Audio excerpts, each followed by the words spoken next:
The Occupy Wall Street protests have been going for 3 weeks now, and they've been spreading to other cities in the US and attracting more attention and maybe more worry on Wall Street itself.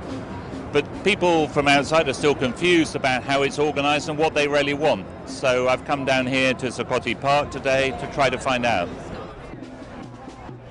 So a lot of people find the way this is organized pretty confusing. Maybe you could just tell us how it works and how the democracy process here works. You got to start somewhere. So it's an act of passion. It might seem irrational, but over time it will form.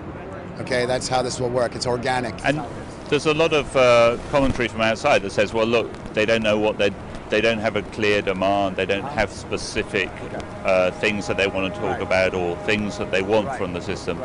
How do you reply to that? I reply to that, well, I get approached all the time. What do you want? The object of the game here is that we're up against a system. So there's no guy to get out of a building and say, bust this guy. We're not anti-police. We're not anti-Wall Street worker. We're not anti any American. What we are is anti-present system. So this system has a many-headed beast. It's your housing. It's your hospital. It's your school. There are kids getting out of school that are 80 grand in debt and they're 22 years old and they can't find a job. These are good kids. These aren't lazy kids. The kids that are running this are good kids.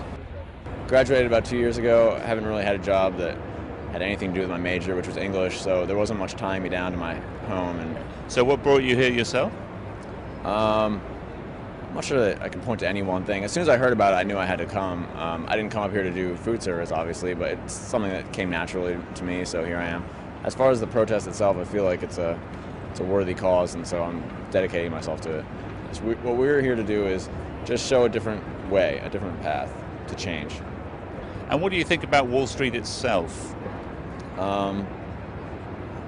I think for us, it's become the symbol of everything wrong with our political and economic system. The bankers are responsible for a lot of things. I'm not sure they're responsible for everything, but their role is rarely beneficial to society. I mean, they're basically in it for themselves. And so they're a natural focus for the anger, I think. I was curious to come and just see the protests and learn more about what's going on. And are you sympathetic to it? Am I sympathetic to it? I think in the general spirit of feeling left out. Like my family struggles with student debt. That's really affected us, and I know that's one of the issues at stake here.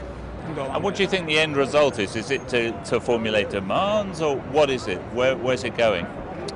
I think the one thing that everyone here can agree on is that we're all upset about the role of wealth in the world right now. I think that would be one thing that would be a really easy consensus. I think something that's both true in this movement and in the world right now is that the specific strategies to deal with that aren't things that everyone agrees on.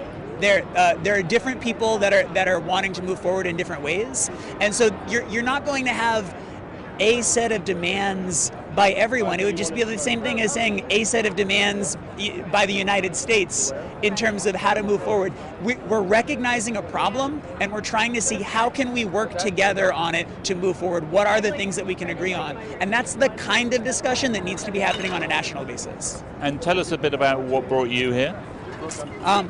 It's an exciting place to be. I mean, there's nowhere in the world where I think there's more important work going on than right here. And so I want to be a part of it and support it every way I can. There's a lot of idealism here, but there's a lot of surprisingly sophisticated organization by individuals and a real commitment to popular democracy. The question is, without clear aims, whether the outside world will stop listening. But for the moment, it certainly shows no signs of going away. John Gapper, Financial Times, New York.